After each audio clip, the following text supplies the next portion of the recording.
प्रवृत्तीची समाजामधली घाण आहे. अशी जी लहान मुलांवर किंवा आता 4 वर्षाची मुलगी किंवा अल्पवयीन मुलींवर पण जे काही प्रकार होतात, ह्या प्रवृत्त्या ठेचून काढल्या पाहिजेत. त्यामुळे कुणालाही याच्यातनं सोडलं जाणार नाही. जो कोणी आरोपी असेल आणि त्याला समजा मदत करणारा जो कोणी असेल, म्हणजे आरोपीला जर कोणी मदत केली असेल या प्रकरणात, तर त्यांना पण कडक शिक्षा ही होईल.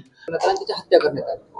नाही, हे म्हणजे ह्या प्रवृत्ती ज्या आहेत अशा, हे ह्यांना कडक एकतर कार्यवाही झाली पाहिजे, शिक्षा झाली पाहिजे. फाशीवर देणं किंवा यांना अशा पद्धतीची शिक्षा देण्याच्या शेवटी दुसरा पर्याय नाही. आणि मी ही काय म्हणायचं, प्रवृत्तीची समाजामधली घाण आहे. अशी जी लहान मुलांवर किंवा आता 4 वर्षाची मुलगी किंवा अल्पवयीन मुलींवर पण जे काही प्रकार होतात, ह्या प्रवृत्त्या ठेचून काढल्या पाहिजेत.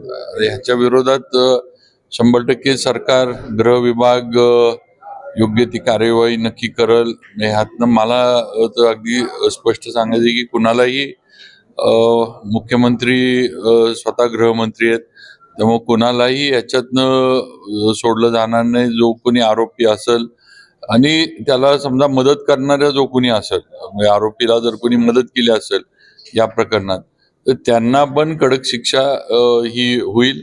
ह्याची मी पीडितांच्या किंवा त्यांच्या समाजाच्या यांना खात्री देऊ इच्छितो. त्या ठिकाणी दोन समाजात तेढ निर्माण केल्याप्रकरणी खूप मोठा कायदा सुव्यवस्थेचा प्रश्न निर्माण झालेला, लोक रस्त्यावर उतरले. नाही, आता शेवटी ह्या भावनांचा उद्रेक होतो अशा पद्धतीच्या घटना घडल्यानंतर. पण शेवटी जे आरोपी आहेत त्यांना शिक्षा होणं महत्वाचं आहे. आणि या पद्धतीनं समाजानं सुद्धा लक्षात घेतलं पाहिजे की आपल्या कुठल्या कृत्यांमुळे किंवा हे आरोपी म्हणजे त्यांना काही पळवाटा मिळाव्यात किंवा त्यांना कायद्यातनं सुटण्याची संधी आपल्या कुठल्या ह्याच्यामुळं मिळू नये, एवढी म्हणजे आंदोलनकर्त्यांनी किंवा ह्यांनी सुद्धा खात्री घेतली पाहिजे. सरकार पूर्णपणे, गृह विभाग पूर्णपणे पीडितांच्या बाजूने आहे आणि 100% मुख्यमंत्र्यांच्या माध्यमातून या गोष्टीवर म्हणजे पूर्ण कडक कार्यवाही होईल ह्याची मला खात्री आहे. सामनातून आग्रह घेऊन जे भाजप आणि शिवसेनेवर टीका करण्यात आली, तर असं लिहिण्यात आले की बच्चू कडूंनी शिंदेगडात विलीन होणं म्हणजे जिवंत समाधी. आता तो विषय सेनेचा आणि त्यांचा अंतर्गत आहे, एकनाथ शिंदे साहेबांचा. त्यांच्या पक्षाच्या याच्यामध्ये कुणी हे करायचं नाही करायचं हा विषय शिंदे साहेब सर्वस्वी त्या पक्षाचे आहेत, मग त्यांनी घ्यायचं आहे. आपण त्याच्यावर मी भाष्य करू शकत नाही. आणि शेवटी आपण काय म्हणतो, फ्रीडम ऑफ स्पीच, फ्रीडम, तर मग आता सामना किंवा कुठल्या ह्याच्यात काय लिहायचं अग्रलेखामध्ये हा त्यांचा पत्रकार म्हणून तो अधिकार आहे. आपण त्याच्यावर कसं त्याच्यावर हे करणार.